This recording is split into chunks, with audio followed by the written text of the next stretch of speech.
Yo, what's good? Welcome to another episode of Fun with Dumb. Today I'm joined by a longtime friend, and I know a lot of old followers are gonna love this, reunion right here. First time Caucasian guest, I learned. He is, second Caucasian. The other Caucasian guest was joined by You're like saying a group of different, like two black dudes and Asian guy. And but you were saying that you're he's the first solo Caucasian that he guest. was more urban, so he got the pass. Well, he's like a co-producer of like the Boondocks and shit. Right. Yeah. I've never produced something So that would get give your me the urban pass. cloud up. Yeah, Get your urban cloud up. Right. No, I'm kidding. Stupid. Nah. But I'm joined here by we done many projects together. We did Knock Steady together. You might have heard that name for a lot of the followers who've been following us for years. He's also the founder and creator of the Kind of Neat podcast, and you have a podcast on. Yeah, you said that with a hard F. What is it? You said kind of neat. Kind of neat, and also the Skull Candy podcast. Is it called? It's called You Feel Me. You Feel like, Me? with a question mark. You feel me? That's a funny name. Yeah, for the podcast, I didn't by name the it. way. I didn't name it. It's, You you Feel know, Me, Kind of Neat, and also former rapper, Intuition. Still kind of rapper. Yeah. Former's hard to say. Do you wait when you do the podcast? Yeah. Do you go by Lee or do you go by Intuition? On Yeah, kind of neat. on Kind of neat, I'll say, "What's up, everybody? It's Lee. Right. Some of you might know me as Intuition. Oh, so you say both? Yeah, and so I've kind of just like Can't quite taken let it that go, as huh? I can't let it go. It's hard. It's hard to let it go. Nah, There's a but- long time that I was doing that, and so like to just fully give it up feels so weird. I do that too because it's like. Yeah, Dumbfounded is a funny name for like an older person, right? So I'm like, and Intuition is a very out of style rap name. It's like that's a very backpacker There's rap name. no, I don't believe Yeah. in that shit no more because there's all types Yeah, of rap that's true. names. There's no in style or all whatever. Yeah. Shit works. True. Logic works. That's a terrible rap name. I'm just saying, it's like Yeah. that sounds like an older rap name, right? Coming up like, Yeah. back in the day or whatever, but it's like current, you know? Yeah. So So, anyways, yeah. I'm joined by Intuition, Lee Shaner. Hey. Sup. Yo. Hey. I like to do that just to bring the energy up. That felt great. But yeah, I haven't caught up with you in a while. I know, it's how been a are minute. you? I'm doing well. Yeah. My life is very even keel right now. That's good. I got a house, got a girl, got a dog. Did you are you renting or you bought a house?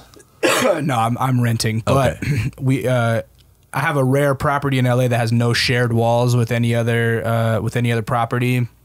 We have a backyard and a front yard. That's sick. Like it's a house, you know what I'm saying? Which is like crazy to me. That is dope, actually. Yeah. And it's private landowners, so it's not like an LLC, so they're not going to be upping our rent every year. Right, so right, we're right. trying to stack dough to buy a house, hopefully. Because That's tight. Yeah, next year I'm gonna start working on kids. Like I'm an adult now. Yeah. Like I'm like a wild. I'm like wildly adult. I think we're both adults. I'm an adult. I don't know that you're an adult. I know that you're. I don't. Well, here's okay. How about this? I'm a grown up. Yeah. Well, I You're mean, an adult by to age. me, you've always been kind of like an older brother to me. Yeah, I am. I'm like 5 years older than you or something. Yeah, How old? but in Yeah. general, I mean, I don't care about the age Yeah. thing, but in general, like I'd come to you or you'd give me advice, and To be fair, I met you when you were like 17. Probably. Right. So you were like a kid. You're a kid, you know. And I was Yeah. like finishing up college, and so yeah, there's that dynamic kind of always remains where it's like when you just have somebody that you know that's going through stuff before you get there. Right. Then you can ask them like, what was this like when you were that age? Well, you know? when do you think you start feeling like an adult? Because you're saying I'm an adult now, right? But Like 2 technically, years ago. Well, technically, we should have been adults quite a while ago. Yeah, but- I thought I was an adult when I was like 25, but like, Yeah. looking back now, that was like, I remember going through this quarter life crisis of like, man, I'm 25 now, I gotta get my shit together. Like, Yeah. I gotta like get my career in order, and this is when my parents were getting married and having kids, and now I look back like, damn, 25, I was a fucking child. Right, So I don't know, that feeling never Same. goes away. My grandmother, she's 89. She says she looks in the mirror every day and goes like, what? How the fuck am I this old? Like, I Right. don't feel that old. I feel like a kid. Yeah.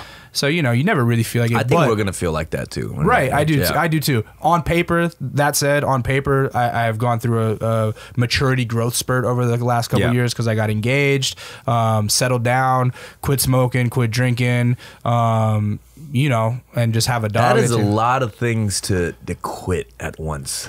I quit smoking before I quit drinking, but yeah, the drinking part. It was you easy. literally yeah. literally quit drinking, smoking, and bitches, like all All three. yeah, those are my vices. You know what I mean, Yeah. that's a lot of people's vices. Yeah, for those sure. are the vices. Yeah. So, but the good thing is that, I mean, I think the easier part for me was the drinking was the trigger for the other stuff, and Okay. you know what I mean. So it was like once true. I got rid of the alcohol, it was easier to get rid of the bitches, as you would say, I would say, as of the beautiful women. Shut the fuck of up. these positive female. Oh, God. No, I'm just fucking with No, you. but Yeah. I called you, and you know, Yeah. I've asked advice about this, like quitting drinking, you know, Yeah. because it is a huge vice for me. You Yeah. know, I think a lot of even my fans might not even really know that about me. It's not like I'm on camera drinking and stuff, but I truly am a drinker. Like I'm a regular drinker, and like it's one of the hardest things to quit Yeah. for me personally. So. Well, I mean, so I would say, like, yeah, tell me. it was the okay. So advice, here's like- the thing: is like you and I approach drinking differently, I think, and for me, it was never like this crazy habit where I couldn't stop myself or like felt the need to always go out. It was just like when I went out and when I drank, I always woke up the next morning feeling like I need to apologize to somebody. Like I fucked something up. I was an asshole to somebody. Were you reckless? I was a reckless drinker. Okay. I was also the type of drinker when I would get drunk, I would try to like text any girl that I thought would Right. respond to my text. Right. Like I'd be, you know, hitting on chicks, trying to just be an asshole at the bar, trying to push people, start fights, whatever. Like, and so, yeah, it just made my life a lot less stressful to not do it anymore. Right. And it wasn't hard for me in that, like, oh man, I miss drinking. Cause like, truth be told, I never really loved drinking. Right. It was just like a thing, you know? And it was a thing that I've been doing since I was like 15. And so I was never like a crazy heavy drinker, but I never just drank a couple beers. I always drank to get fucked up. You know, like I would go out. I had that dual thing where I could go out and not have any beers, but as soon as I had one, I was gonna have like 7 or 8 Right. and be wildin'. And so, But you know what's weird? It's like you say like the whole texting thing, right? Yeah. Like I do the same. I did the same thing where I get Yeah. drunk, and then I just text like fucking 15 girls, like, and then it's weird. Like I'll drunk text girls when I'm not even in the same town as them. Right, Sometimes. exactly. I'm like, what am I doing? Like, That's exactly this it. isn't gonna go anywhere. Right. But the weird thing is, like, I get this. I'm drinking the same amount I used to. I don't do that anymore. You know what I mean? So I'm Yeah. like, is that really? You know, am I? you getting older, them testosterone levels are lower. I might just be a mature drunk. perhaps. You know what I mean? Yeah, Like, which is so- even scarier, maybe. That is true, actually. You know? Yeah, when you're just kind of used to it, Yeah. and you know how to like navigate through it. Yeah. I mean, here's the thing. I have a lot of friends that have. I'm not in AA or anything. I'm not like in the program, so Right. my sobriety is just like self-induced, and that's not usually the smartest way to go about it. I have a lot of friends that are in AA and a lot of friends that are recovering, and they've told me like, oh, you know, you're what we call a dry drunk, right? So like a dry drunk meaning like, yeah, I don't drink anymore, Yeah. but I haven't done the therapy, I haven't done the work, I haven't done the steps to like, Right. you know, process why I was that type of drunk. And so it's not the safest bet to do what I'm doing, and not everybody like succeeds at that. That said, like I said, I don't really like. I never really liked drinking. I never really like. I never really took you as like I wasn't being around you. I don't remember like reckless drunk moments. right, though. and that's because I've been trying to like not drink since I was like, I don't know, 24, 25. Like, Yeah. I you know, the things where we're always trying to quit stuff. You and I are kind of the same in that way, where it's always like, I'm going through a month where I'm trying to quit coffee, right. or like, okay, I'm going to put this rule on myself. Like, I'm not going to have any beers for this many days or whatever. Right. Those are all, talking to my AA friends, those are like the signs of like alcoholism. Like when you're trying to make rules for yourself, Right. you know, no hard liquor on a weekday, or when I go out, I can only have 2 shots and then the rest is all beers. Those are, when you're making deals with yourself like that, that's a sign of alcoholism. You know what I'm saying? So like, even though I wasn't what anybody would have, or would have like said, oh, fucking Lee, he's like a drunk bastard. What an alcoholic motherfucker. I was always making those kind of rules with myself, and that's just like, you know, I just took that as like, life will be easier without booze, Right, you know? right. So I mean, yeah. So what? I mean, you don't go out often in general, then. anymore, no. Oh, well, I go out for work now, so like, I travel a lot for work, and so, you know, my going out is like flying to New York, getting a fucking pizza, staying at a hotel, and chilling. And so are you you're a full-time podcaster? That's like this year, what yeah. you're doing. Like that's your main thing. Yeah, this year I became a full-time podcaster. You do 2 podcasts, right? Yeah. Kind of Neat is kind of on the back burner right now, just because the Skull Candy podcast is keeping me so busy that I don't have time to schedule it as much. I don't have like a personal assistant or nothing. So right. you know, a lot of my time is just spent organizing, like getting my flights and going here and being here, and then each Skull Candy podcast is technically like 5 days of work, because not only am I interviewing somebody, I'm like flying out, doing the work the day of, and then shooting the show, because every podcast is tied in with a live performance. So I go and photograph the show and photograph portraits of the artist, and then go home and process all the photos and do all the retouching. That's also probably why write-ups. they got you as a host, because you're like kind of all in one. Yeah, I know how to do a lot of stuff, and I accidentally stumbled into a job where I like get to utilize all the weird knowledge that I've picked up over the years. I mean, the guests you guys get is interesting too, because you have NBA players and yeah. So they sponsor Kyrie, so that's why I interviewed Kyrie, because I don't know shit about basketball. I saw that, but that was crazy. Yeah, it was cool. And yeah, they do a lot of like I'm not curating that podcast, you know. So they have some guests on there that I've never even heard of. Like I didn't know who King Tuff was, or now like these kind of rock bands. But you know, it's cool to like branch out and listen to other stuff, because I'm like a rap dude through and through. Like I just love rap music. Are they throwing you the guests, like they're like, this is who you're gonna interview this week? Yeah, that's kind of cool though, because I know how you curate a lot of your guests. All my guests. So Kind of Neat is like successful because of the curation in my eyes. A lot of people don't even realize that there is a podcast with Kind of Neat, because I don't push the podcast, I push the videos, you know, and the podcasts are more just because like I love talking to people. And if you guys haven't seen it, go check out the Kind of Neat channel on YouTube. Yeah, you're a top 10 video on there. That's what's up. 1.2 million or something. Maybe. Still there. Yeah, still hanging on. Yeah.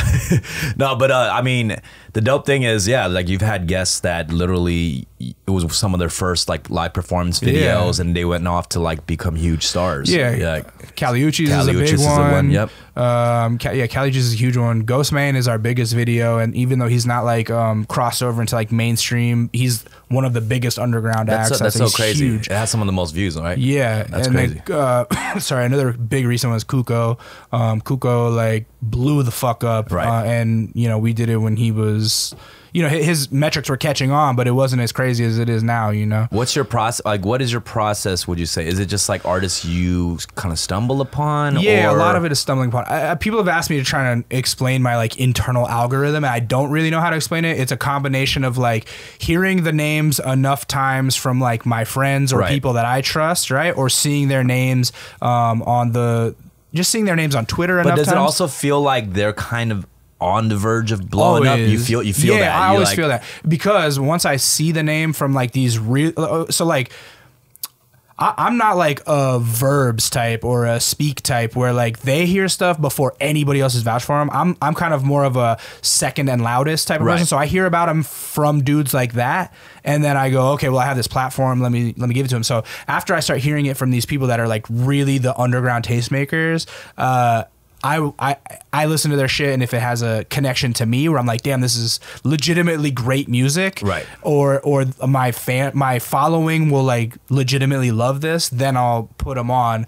And you know, a lot of times I really believe in somebody and the video doesn't do anything, and a lot of times or sometimes I'm kind of like, okay, I don't get it, but like this seems to be popping, and I'll put them on, and it'll fucking be huge. You know right. I mean, the dope thing is like a lot of these artists that even blow up or whatnot, they love sharing still like those videos that they did with you. I think because it looks good. Yeah, that's a big thing. It's like when I do things or collaborate with people or whatnot, and we take a picture, and if I don't like the way it looks, like I don't want to share it. Right. You know what I mean? Exactly. That's a huge thing. I always say that, like, you know, we take pictures with guests and shit, and I'm like, we got to make sure we take a good picture together, because they're not gonna want to share that shit when it comes out. You want to do a Throwback Thursday in 5 years of like, oh, here's when I did Dumb's picture. Right.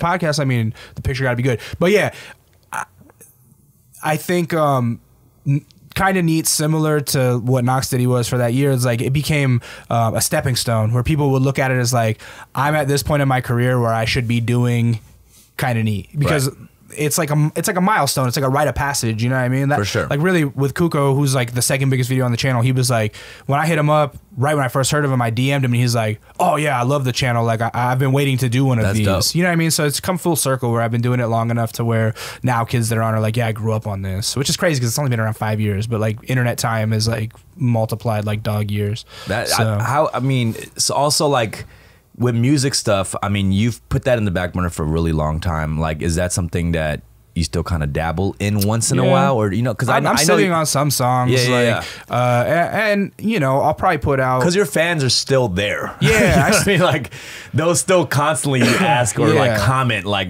I still like will post something. They'll be like, "When are you putting another album out?" Or like on an interview video, it'll be like, "Yeah, but when's your next album coming out?" Does that feel weird? Yeah, like it's weird. Is it annoying or how does it feel? Flattering, but it certainly doesn't help my process. Like, I don't ever like feeling pressured, and just as a kind of weird creative, I know people mistake me for like a bro jock dude, and I don't look like the typical artist or creative, but like in my brain, it is a mumbo jumbo of creativeness, and all of it comes out in different ways, and so I get the same gratification from having a good conversation with somebody as I do of writing a good song, or like learning how to cook something well, or training my dog, or whatever. Like all of these things all satisfy the same part of my brain, and so even though the output might not be what the following that I accidentally garnered wants from me, right?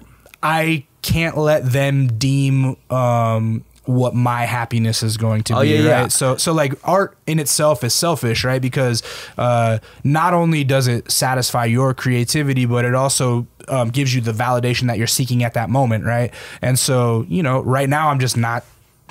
That's not the art that's talking to me. Right. Might it in the future? Yes, it might. I find it like, to me, whenever I have an opportunity to take a break from rap or do other things, I find it so liberating because I've been in this like artist prison of just doing that, right? And being known for that. That's and it's like it's stressful. It's like a self-torture sometimes. There you go. You know what I mean? There you go. It's stressful. And sometimes rap isn't fun. Sometimes the competitiveness of it is not fun. Sometimes the relevancy, the things you care about. Stuff, the clout stuff, the stupid things like how many friends have I lost or have you lost because of rap shit? Like stupid shit. Right. Like I have plenty of the business of it. I have plenty of like people that I consider best friends that like I don't talk to anymore. Why?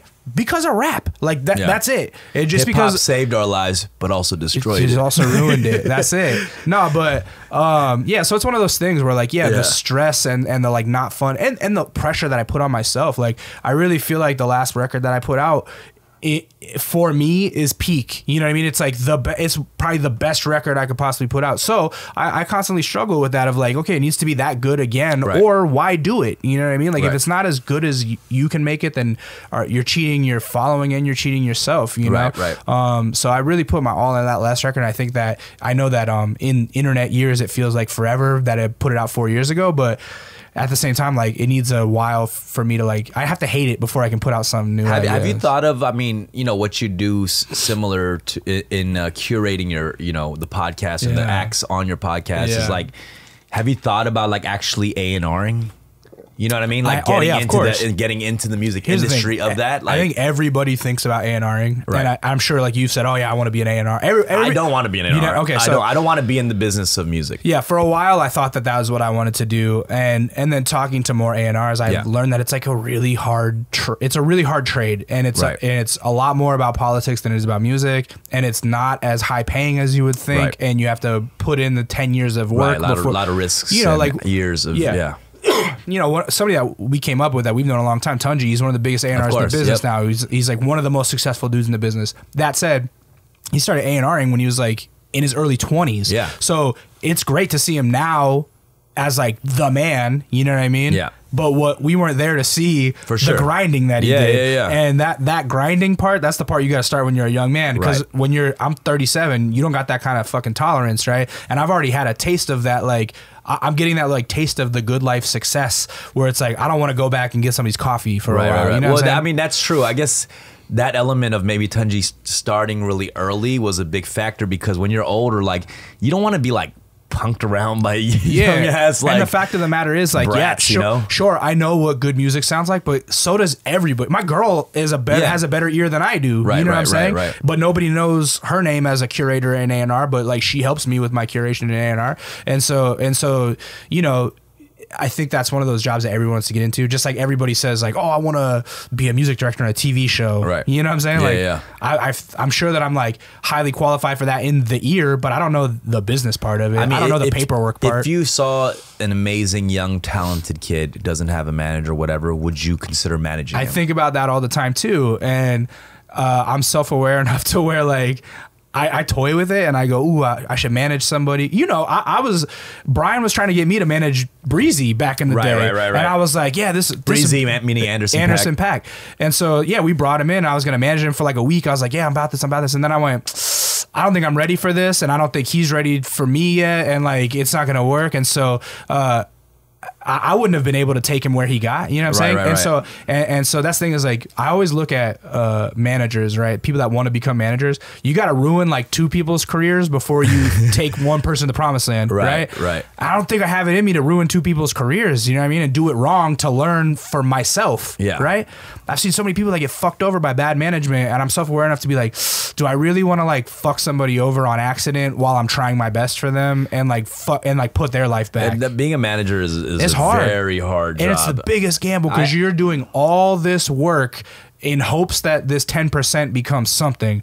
But I mean, I know I'm just experiencing, you know, me when I, you know, had different managers and the brat I was. Yeah. You know, thinking about that, I'm like, homie, I helped in managing you for like a year and it was fucking impossible. You know what I mean? Like, yeah, I mean, it's as I'm older now, I think back on those moments, you know, whether the managers I had, the current manager I have now, and it's like, you know, when I want certain things to be a certain way or I'm frustrated, and it's so funny, I'll get frustrated for them caring about me. Yeah, you know what I'm saying? I'll be like, dude, chill. Right. And then I like put it in my group chat with other homies, like, bro, like, and they're like, these you're being a piece of shit. Are like fucking, they're annoying the shit out of me doing this, and then the homie's like, isn't that literally their job? And I'm like, fuck, I feel like shit. Like, I'm like, you're right. But yeah, there's no excuse for it. Well, and the other thing about finding the act that you believe in, right? Like,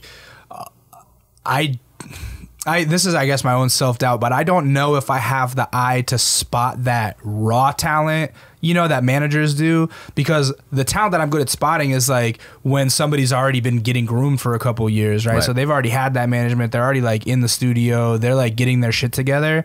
Like a lot of times I'll hear some shit on SoundCloud that might be the next big thing, but I don't get it yet because it's not polished enough for me to understand, because I like stuff that's like a finished product, you know what I'm saying? Like, I don't know if I have what it takes to like groom somebody to be the finished product, and I don't know if that's just my own self-doubt or not. It's so interesting because like listening to songs now, like there's the element of like the mix, right? With hip hop now, and it doesn't matter anymore. It doesn't matter anymore, and it's like, you know, back in the day we just would want it as clean as possible. Right? I'd be so anal, like putting songs out, like, oh, I don't want the demos to get out. I mean, how do you feel about like the certain mixes? Do you like fuck with that shit too? I don't really care. Like, I think that with mixing and mastering and stuff, it's like whatever. It is subjective, I guess. I guess you know, honestly, I kind of thought about that more in the recent years, honestly, when I started hearing these like muffled mixes and, you know, interesting things and distortion. And think about the underground music you fell in love with. Right. Like, was it well mixed and mastered? When I was burning CDRs of fucking Living Legends and Atmosphere and shit and A$AP Rock, like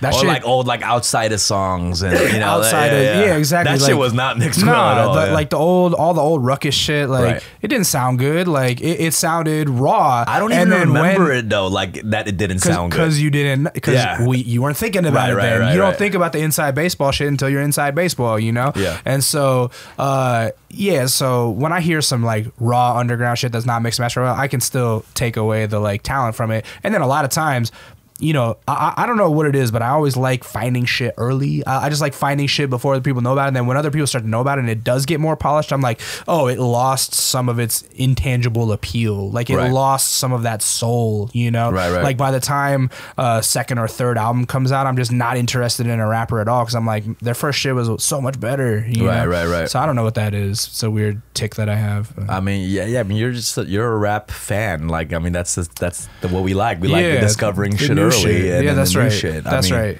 I've only ever heard one full Snoop Dogg album because the debut album was so fucking good. I was like, I don't want Snoop to be ruined by ever listening to a bad record. Is that really true? I've only ever heard Doggy Style. I've never listened to any of his other full albums. I know the singles, never listened to it. But did you make an effort to be like, I don't want this shit to be ruined for me, and I'm not going to listen to it? Yeah, kind of. Because that was a record that changed my life as a 13-year-old. Like, it changed my fucking life. And I loved it so much that by the time he's put out his second album, or it might have even been his third when he like went to No Limit, I was just like, I can't let this like these half-ass projects ruin how much I love Doggy Style, right? And that like rubbed off to me nowadays, where I'm still like, you know, I find like listening to Chance's acid rap, like, and then being let down by his next couple albums or next album. I'm like, you know, that's still a phenomenon where the more popular that you get, the farther you get away from where you were. But a lot of those artists are, you know, the classic one album they make is they're the type of artists like they've created the whole career off of that one classic album. You're either a Nas or a Jay-Z. You make your best thing when you're 18, or you keep making better things as you get older. It is pretty wild just to think of any artist, right? You make a classic album, and that's your whole fucking like trajectory for the next 20 years. Everybody's chasing the dragon, trying to get you back to that album. Everybody's going even Chance, that's actually a good person you brought up, because it's like, really, that's his main shit. Yeah. I mean, he's had like other projects, and I'm sure they've done numbers. And they're huge. Yeah. Yeah, but like acid rap is really it's like his classic album. When you hear it, you don't realize that you're in the midst of hearing a classic album. You think you're just hearing this like great potential, right? You know. And then you look back at it and you realize like, oh wait, no, this is the classic. This is. Would you say that with Rocky and his mixtape? Yeah, I mean, Long Live ASAP, the first one. Yeah, I mean, to me, I still think he's improving as an artist. Right. I look at him as like, you know, R.I.P. Mac Miller. He's kind of like a Mac Miller type, where like he's really curious about music, and I think. I don't know the dude, but I'm saying like from his outward persona, it looks like he's continually trying to learn more about music and more about rap and get better at his craft. Experimental. Yeah, experimental. And so I respect that, but having to like show your experimentations in public, that sucks, because like sometimes experiments go awry. You know what I'm saying? Right. So like with Mac, he had his big pop smash right at the beginning of his career, and then he was unfortunately in a position where the public had to watch him experiment and grow. And some of those experimentations are great, and other ones were not so great. But that said, you could always see the passion of the music in it. So you always got to respect that. Same with ASAP. Like, some of his shit's been better than others, but I appreciate the passion that he shows for rap music and the craft. You know what I'm saying? You've always been very picky, like with your art, right? Like before you get into the final stage of sharing it. Yeah. Yeah, like I mean, I like with me, I'm a little bit more loose about it. Like I'm willing to just kind of, you know, share it and stuff. But I remember like you would want things. I mean, the same way you do with your podcast and everything. It's like very packaged. You want to make sure it's packaged well. Right. I mean, I remember. Sorry, I remember you saying this to me at one point. You're like, "Yo, your photos are almost like too good for their own good, because everybody thinks you're signed. Like you look like you're on." I'm Did like, I say that? Yeah, you told me like you're like what's up with like how good the photos are of you and like this and the packaging and stuff. Like people think that you're signed, and I'm like oh, I just am good at photography. You know what I mean? I have a good eye for that shit. And so going to art school, it was one of those things where I just look at the grand scope of the project beforehand. So like as soon as I'm like 3 songs into a project, I go, ooh, now I know what the theme of this is, and now I know what I want the art to look like, and then I got to do all that shit to get it all right, because I don't want it to come out half-ass. And you know Serengeti? Yeah. So I was talking to Getty. We chat about boxing and shit. That's like my low-key just homie that touches in once in a while and on some weird relationship shit. Anyway, he was like, he puts out shit all the time. Like he always has something new. Every time I talk to him, I'm like, oh, what are you up to? He's like, oh, I put out like 3 new lathes and I got 4 collab albums I'm working on. I'm like, Jesus Christ, that's crazy. You know, like so much work. And he's like, yeah, the grass is always greener though, because he's always like, you know, I wish that I knew how to make an album, an event like you do. Like that's the thing is like, I'm so sparse with it on accident, really just because I don't write that much. I don't have that many raps left inside of me that when I do make a project, I have to make sure that the marketing is on point for it to seem like an event, so that people think like, oh, I should listen to this, because there ain't gonna be that much more of it. I mean, there's all the different types of artists. You know, there's artists that make rap songs, and it's not really necessarily like they want everybody to hear it either. Right. They just have to get the raps out or something. I trip out on cats like that, like who's like, I can't hold these raps in. They make like 3 fucking albums. Like Open Mike has raps for days. So many. And I'm like, I mean, honestly, Open Mike could like freestyle as good as I can write a record too. You know what I'm saying? Like if worse came to worse and he needed to put an album out in a week, he could freestyle and it would still be fucking better than a lot of shit that comes out. You know what I'm saying? So and I look up to that. Like that's amazing. Unfortunately, that's not where I'm at with it. Yeah, you know? So I mean, I definitely get really stressed out with everything else and past the rap part, like making a song. Like everything else with the video, I hate making single videos. Art. Dude, it's the most stressful part of it for me, honestly. Like after I make a record, I know when I'm prepared for, like when I know I have to make a music video, I prepare myself. Like I like breathe. I'm like, here we go. Like it's because you know how stressful it is. Yeah, and it's boring too, though. Like beyond being stressful, like as an independent artist, you kind of have to put your trust in people to organize it and do it in a way that represents you. But at the same time, a lot of times we're trying to like pull strings and trade in favors and all this stuff. Let me fix myself. I'm saying, it's more stressful when you don't have money. Right, exactly. That's it. If you have money, then it's not as stressful. And but it's like I'm showing up to the music video shoot with the props I need. Like I'm holding the props. You know, it's like. And it's hard for me too because I'm like photography is in my background, and a lot of times videographers, they're not as great at lighting as I might be, and so I have to like really fight off my instinct to be like, can I please take over on the lighting because like this looks like shit, like because they're already helping me out and doing me a favor, so I have to be like, lead with yes, you know, like you got to lead with yes. And at the same time, I've done some stuff in videos where I look back and I go, I wish I wouldn't have done that. And I tried to push back against it, but like people weren't trying to hear it. You know what I'm saying? And so, it's very stressful and it's boring. Like being on set is fucking boring as shit. You know what I mean? You're sitting around most of the day. You know, I mean, you've gone through this whole stage of like, obviously, you're still in the music industry, just different roles. And shit. I just found a different route that worked for me. I stumbled on it. What do you see yourself doing something different in the next 10 years? Like, man, I'm so bad at making 5-year plans. Like, this Skullcandy thing was like a year-long contract, and I'm like, still hoping that it gets renewed. It looks like it might, and beyond that, I'm like, fuck, I have no idea. So I'm. Did they find you through Kinda Neat? Yeah, well, they found me just because I've been shooting through photography. So we've been shooting for Skullcandy for many years, and I just knew the people in there. And then when they were looking to expand their music program, they're like, oh, we know this guy who does this thing. And initially they were gonna just have me consult and maybe produce. And then I was like, man, I already produce my own podcast. That's just a full-time job, and I do it for free, so I don't want to do it unless it's like a full-time type salary, you know? And they were like, well, if you don't want to produce, how about you host? And I said, all right, man, that's fantastic. Let me host. And yeah, it's been good. So that said, what do I see myself doing? I have no fucking idea.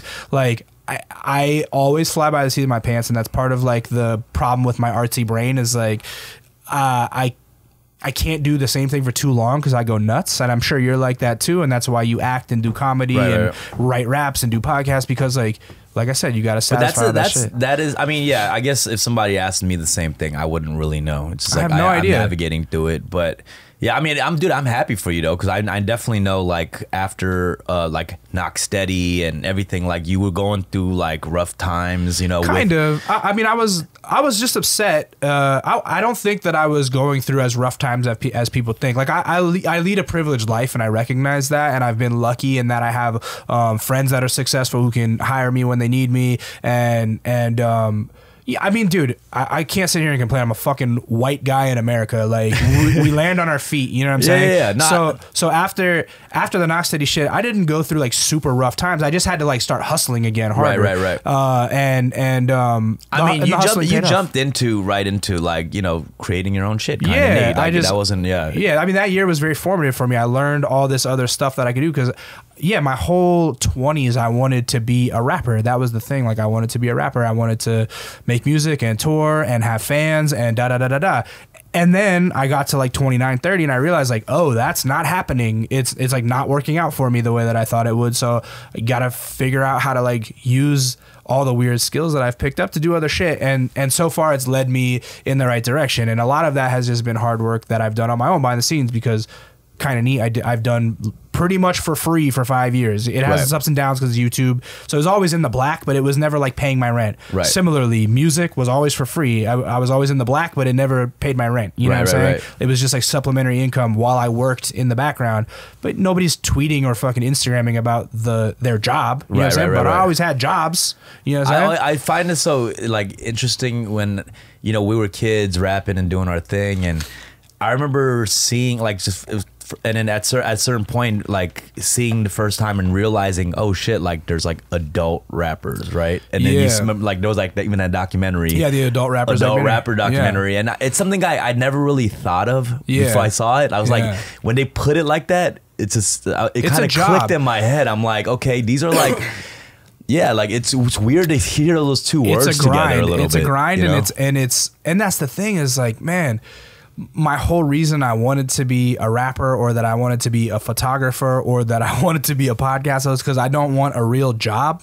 You know what I'm saying? Yeah. I've never wanted a real job, and those don't feel like jobs. But after I put out my last record, I'll be honest, like rap did start to feel like a job, because I realized, okay, no, I've never been able to find a manager that really believes in me as an artist, so I had to manage myself. Never found a booking agent that believed in me as an artist, so I had to book my own shows. And trying to convince big venues like, yo, trust me, this will sell out. They're like, who the fuck are you? You don't have any of these stats on these social media. Did that feel like you kind of didn't want to do it anymore because of that as well? It's so much work, dog. Like, I didn't have anybody I didn't have like any art directors, so I had to like get people to make my t-shirts and then pay for the t-shirts. I didn't have any funding, so I had, you know what I'm saying? Like, you have to do all this shit. I'm very independent still. And it is stressful as fuck. Well, and then once you have all that stuff, then you got to go to the post office every day and send people shit. Like, bro, it is a lot of work. It is. And I don't know if I'm cut out for that work. I know some of our friends are. I just don't know if I was, you know what I mean? And so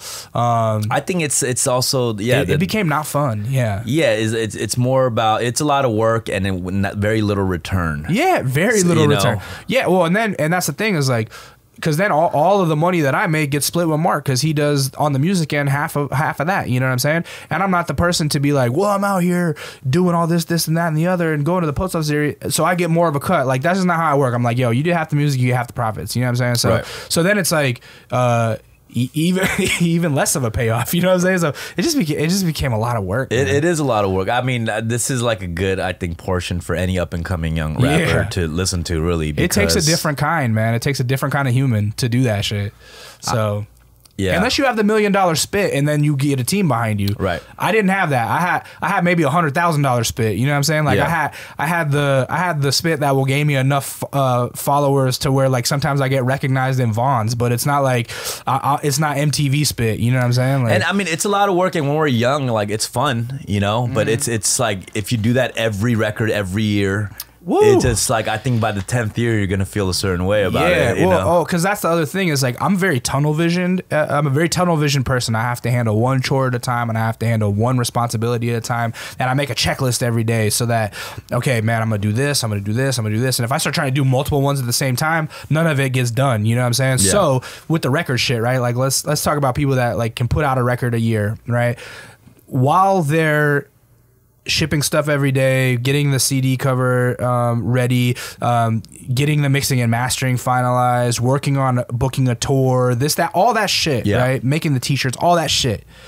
They're the type that can also juggle and listen to beats and make a new album during that year. Right. Like, oh, you know what? I have free time in the shower. I'm going to write a rap. Oh, I'm driving here. I'm going to write a rap. I'm somebody where it's like, I got to have nothing else on my plate before I can feel like, man, I'm really bored. I should write a rap. Yeah. You know what I'm saying? No, for sure. I can't juggle it like that. And just to clarify to people, we're not over here like complaining about, you know, being able to do that. We're people who've been like in this for a long time and also seen very little return. And, you know, this is just on some grown shit. You get to a certain age and stuff, and you do want to see a bigger return. You want to grow. You know what I mean? Like, let me tell you something, man. Let me tell you something. I'm closer to 40 than I am to 20 at this point, right? And when I was 20, I used to say shit like, I do it for the love. I used to say shit like, you know, the payoff is the rap. You know what I mean? Like, I don't care about money. The truth is, when you get to be a certain point and you don't have shit, I didn't have a fucking savings account really until like 2 years ago. You know what I'm saying? Yeah, when you go that long and you don't have shit, like, it becomes tiresome. Like, when you can't afford to buy the good bread at the grocery store, you have to buy the fucking 99-cent like Vaughn's brand. Your peanut butter and jelly sandwiches don't taste as good. You know what I'm saying? Like, and then when you get a taste of like, oh, I can do this and like actually make real money and like not worry about rent, then like it's hard to go back to wanting to. I'll drop everything so that I can make this record that is going to pay me a quarter of, you know what I mean? Like, that's just the reality of it. And that fear of like you leaving your youth or rap side becomes less scary because you're like, this life is good too. Man, you know? people be like, oh, where have you been? And I'm like, damn, I've been enjoying life. Where the fuck have you been? You know? I'll tell you, it's something that I've gone through, and I think I recently went through, you know, kind of that fear of like thinking like, oh shit, like what if I didn't rap? Like, what if like, who would I be, you know? And I feel that too. Yeah, it's a fear, you know? It's like this. I mean, this is kind of analogous to what you're talking about, man. Like, every day or every evening, right, when the sun is setting, I take my dog to this park down the street from my house. We walk there, and then he plays with a shitload of other dogs. We got this nice little community going of maybe about 30 dogs.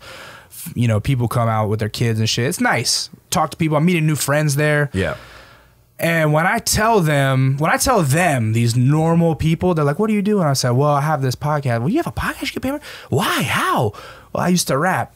They look at me like I'm a fucking alien. You know what I'm saying? Like, the only people that thinks it's normal that we're rappers is the people that know us as rappers. Yeah. You know what I mean? Like, it's some weird shit. Yeah. And so I understand that you identify as a rapper, and for a long time I felt like that was the thing that defined me too. But I always was the type to kind of rebel against getting defined by other people. Like, when people tell me shit on Twitter like, stick to music, don't talk about politics, I say, fuck you, you don't know me. I'm not a 3-dimensional, I'm a 4-dimensional human. There's all kinds of aspects of me. So that has made it easier for me to kind of like be like, I'm not just a rapper, I'm not just a podcaster, I'm not just a photographer, I'm all of those things. I think that's why, but I do think that's why it's important to just keep educating yourself so you have confidence in yourself to be anything you want to be. And then I'm not talking about like the more you know. No, I'm not talking about like, you know, just, I'm talking about like past that what you think you are, like a rapper or podcast or whatever. You know what I mean? Like you have to have that. I think that people that get caught up in the definitions that other people have for them are probably so unhappy and miserable. You know what I mean? Like I always think about like a couple years ago before Frank Ocean put out Blonde. Mm-hmm. And everybody was like on his fucking nuts, like just bugging the shit out of him. Like, you owe us this. When's the record coming out? You said it was coming out. Where is it? Where is it? And you know, people like Fader and Pitchfork started running articles like, does Frank Ocean owe us? And I'm like, or like, what does Frank Ocean owe his fans? It's like, man, he doesn't fucking owe you shit. Yeah, right. Frank Ocean is an artist like anybody else. Like, leave that motherfucker alone. Let him do his shit. He's a human. You know what I mean? Like, artists are humans. You're not just a rapper. You're a human being. You have other facets to your life. You know what I'm saying though? Yeah. I have this talk with a lot of young artists, right? Because another thing that you have, that I have, that we all have, is that imposter syndrome of like, am I really an artist? Particularly people that like, you and I are not, we're people that grew up around black folks and grew up loving music, loving rap music, but like, you don't look like the typical rapper as of 10 years ago. You know what I mean? People go, oh, what, you're rap? You're an Asian guy. You rap? Oh, you like 10 years ago, oh, you're white. You rap? Like, what the fuck? So I forget where I was going with this. Maybe we'll have to edit this part out. But my point is like, we're already, fuck, no, I totally lost that point. Shit. Just edit that whole part out. It was already problematic. I was on the edge of my seat. Like, let's get there. It was already problematic as is. But no, fuck, what? I was going to make such a great point and I totally lost it. You know, it's funny. I had something like ready to rebuttal that and I lost it too. I just like, God damn it. Yeah. Oh man, I lost it. My bad. I do that sometimes. But to be honest, like, yeah, it's weird because edit that part out. Yeah, even with Frank Ocean, like, you know, leaving like 2-3 years between albums or whatever, it's like, dude, artists do that. You know what I mean? That was the norm. Yeah, that was the norm for many years. I'm not trying to sound like old man yells at cloud, but like, real shit. Growing up, you know, back when my only source of news in music was reading Rolling Stone magazine, because the internet wasn't really that big of a thing yet. You know, you would be stoked if you saw your favorite artist in Rolling Stone once a year. You know what I'm saying? Or like if you heard there was a new magazine song. and shit. Yeah, you know what I'm saying? And so now it's like for everyone to that's why everybody starts a podcast, because everybody expects like, okay, content is king. You got to put content out. Content. Where it's where washed rappers retire. Yo, real shit. I was talking to my mom on the way over here. She said, "Where are you going?" I said, "Oh, I'm going to do a podcast with Jonathan." She goes, "Dumbfounded?" I say, "Yes, Mom, dumbfounded." And she goes, "He's finally come to the." No, she goes, "Why?" She goes, "Why is he doing your podcast?" I said, "No, I'm doing his podcast." She goes, "He has a podcast? Why does he have a podcast?" And I said, "Mom, everyone has a podcast because it's the easiest way to like put out content every week and remain relevant when you're not actually doing shit." That's what it is. Right. That's why I started kind of neat. It's so funny because when I tell this is going backtracking to the conversation about telling people you're a rapper. Oh yeah. And every time I tell somebody I'm a rapper that I don't know and I meet for the first time, I just hear like an imaginary like from him, like exactly. I just hear and that probably tied in with the point I was trying to make, but it's like telling people that are like normal humans that like, oh, what do you do? Oh, well, believe it or not, I used to rap. They look at you like, what the fuck? Like, right. What? And so it's not a normal thing. You know what it is because I say this a lot. It's like when you.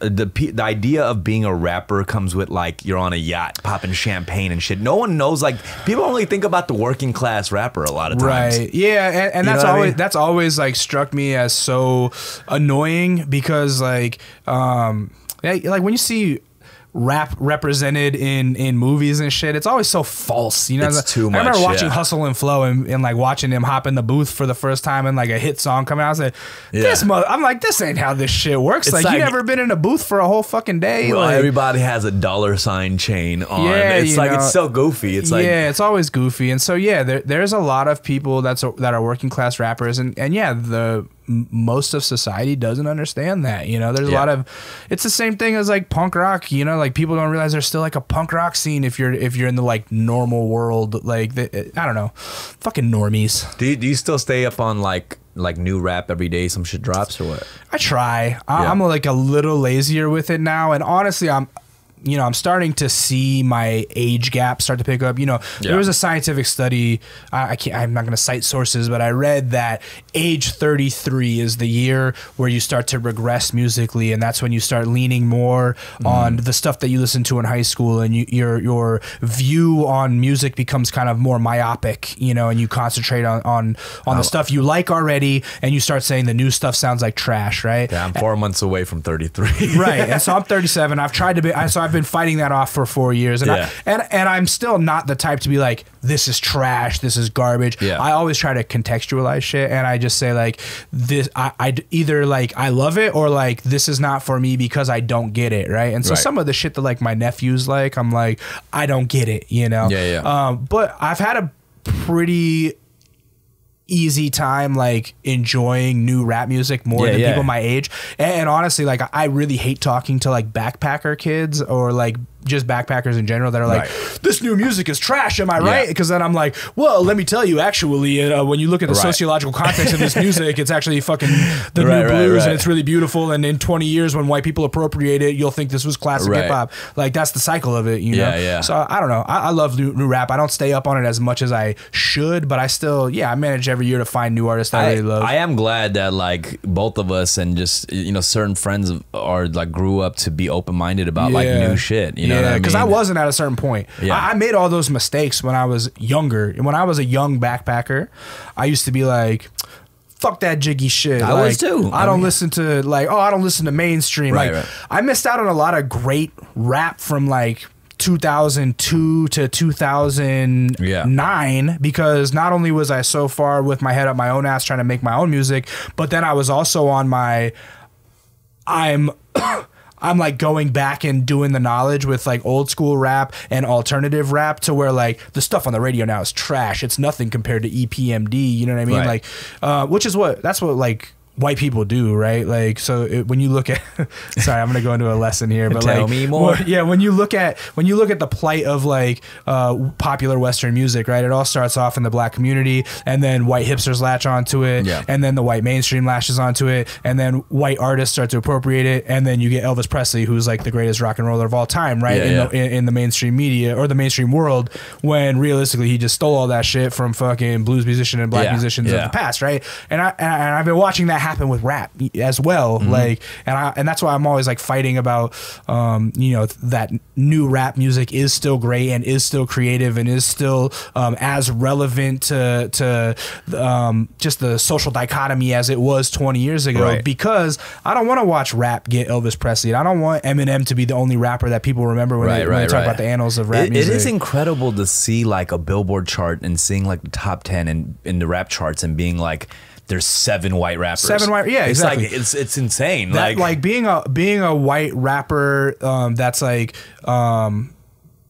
unabashedly appropriating modern music is like a cheat sheet to get to the number ones or to the number one billboards. You know what I'm saying? Like Post Malone doing auto-tune shit, that's a cheat sheet to fucking being a hit record maker. You know what I'm saying? Like he was a country artist who said like, you know, he has his team behind him that's probably said like, well, the algorithm says if you braid your hair and get some gold fronts and some face tattoos, you're gonna have some hit records.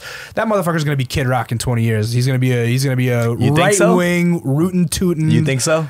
I'm not one to make wagers, but I feel like it's plausible because that is this is what Kid Rock was. Well, 20 years ago. I mean that's so, it was a weird way thing to kill convo. There's a weird place to segue from.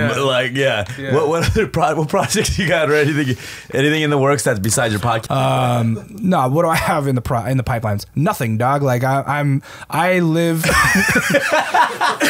I love that. I was just like, I'm not trying to plug it. I'm not here to plug anything other than like, yo, if you like hearing me talk, go to Skull Candy's YouTube. There's a bunch of videos of me doing this with artists from Smino to Princess Nokia to snowboarders like Mark McMorris and basketball players like Kyrie Irving. Yeah, all kinds of people, you know. And that's pretty much it. Like, look for Kinda Neat. Even if I'm not active on it, there are 150 videos to go back and look at. Yeah. You got one. There's plenty of people that we've talked about on the show that have one. And then other than that, yeah, man, I'm just like living day by day. I have a fucking 6-month-old puppy that takes up a lot of time. That's like having a child. Well, you're trying to have a child eventually. Eventually, yeah, we're gonna work on kids next year. I'm getting married next year in June. Congrats, bro. Thank you, man. Yeah, I'm engaged to a beautiful woman who I love very much. And yeah, man, I'm just trying to like cook and be happy, and that's what I got in the pipelines. You know what I'm saying? Yeah, and shrink your amygdala. My amygdala is damn near non-existent. I ain't scared of nothing. Like that's it. I'm like Bone Crusher. I do have a question though, like with Kinda Neat or just being a podcaster that interviews a lot of musicians and a lot of rappers. Are we gonna talk about themes of musicians? No. Is it like I mean I would like to me. I would hate to interview rappers, and that's my thing only. Yeah, because knowing like a lot of rappers myself and being a rapper, you know, is that tough? Is it like sometimes like pulling teeth? Sometimes. No, actually, I love this because I never get to talk about this, right? Yeah. So, rap media in general, it's very gossip based, right? Everything's TMZ. You look at your Rosenbergs, your Ebros, and your whatever other podcasts, all the big ones. You know what I mean? Budden, they're all. I love all of those. But they're all like, okay, what happened in the drama world of rap today? Right. And what is the reality behind it, right? Yeah. And that's the way that we compartmentalize rap music, is all the drama behind it. And that's part of why I said being a rapper is tiresome, because one of the big things is like, even when you have friends that rap, it's the drama between each other that people actually want to hear about. Oh, so-and-so and so-and-so don't like each other anymore? Why not? Exactly. Right? So I have taken a very conscious stance to not partake in that part of the rap media, and I always looked at. I'm such a spitty person. I'm like getting holy water all over your table. Spit something real quick. Yeah, I'm out here spitting, bro. I'm still spitting. So I've always looked at what I wanted to do with my podcast as like be the antithesis of that, and not be gossipy, and like not do a bunch of research about like, at one point you had beef with this, like let's talk about it. Like, nah, my shit is like, I've always wanted to be quite literally like what Maron is to comedians and actors. That's what I wanted to do with musicians, right? It's like, let me talk to you about the humanity of you, because people always just think you're a rapper. You know, people always just think you're a singer. People that's what I try to do with this podcast too. I don't like going into necessarily too much of the career stuff. Like I like when things derail and shit. Let me tell you, the most boring question, like when is like, oh, what are your musical influences? Oh, what's your creative process? Yeah. Fuck that shit. Nobody wants to talk about that, and nobody like for one, who's your influences sounds like a test of like, let me test your validity as a music listener, and then what's your creative process?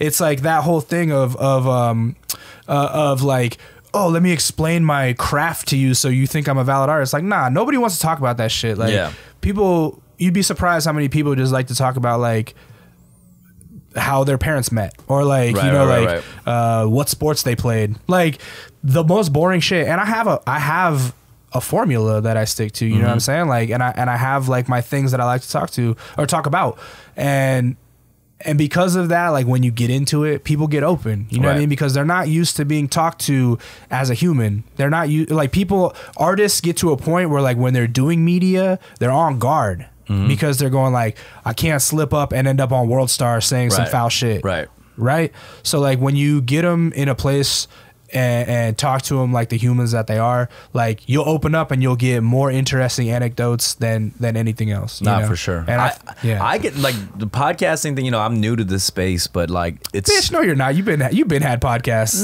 This is like your fourth podcast. I mean, not really. Like I've been in interviews and stuff like that, but like being on the other end and just when we go into conversations about all types of shit, and I'm the type of person who shares like extra shit that I don't need to be sharing. Right. You know what I mean? So that's been interesting for me because I have definitely had slip ups and shit, but like you kind of. Well, that's the good thing about this. You can edit it.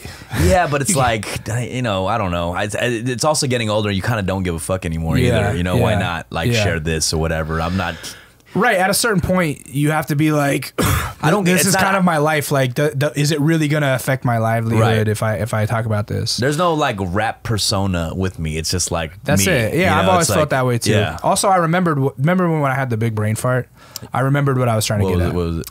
It's about imposter syndrome. Yeah. So I was trying to say like, you and I, we don't look like typical rappers, but also like, no rapper that is rapping. They feel that nobody feels when they're making art that like their art is that important unless you're like kind of nuts or like so like self-involved with it. You know what I mean? So like I think everybody that's an independent artist has that sort of imposter syndrome that you're always fighting against. And so I have a lot of conversations with younger artists about like, yo, I know you feel like perhaps you're just really smart and you just, because of your smarts, you taught yourself how to rap and you're not a real rapper. You're just like someone that educated themselves on it. But I'm like, nah, the reason that you're pursuing this is because you were an artist. So you have to like accept your artistry. You know what I'm saying? You have to accept your weirdness and your quirks and like just know that like you're not an imposter. Like people are looking at you as though you are valid. And so you need to accept that because it's easier to accept yourself that way. And it took me a long time to do that because I always felt like an imposter. And that's what I was going to talk. And if you want, you just can edit that back into that part. No, that is the perfect way to end actually. Young artist. Thank you, Lee. Thank you, Intuition. All right, man. Thank you. Dropping some gems. Yeah, I tried. Amygdala. The amygdala. Google Tune in next week for another episode. Yee.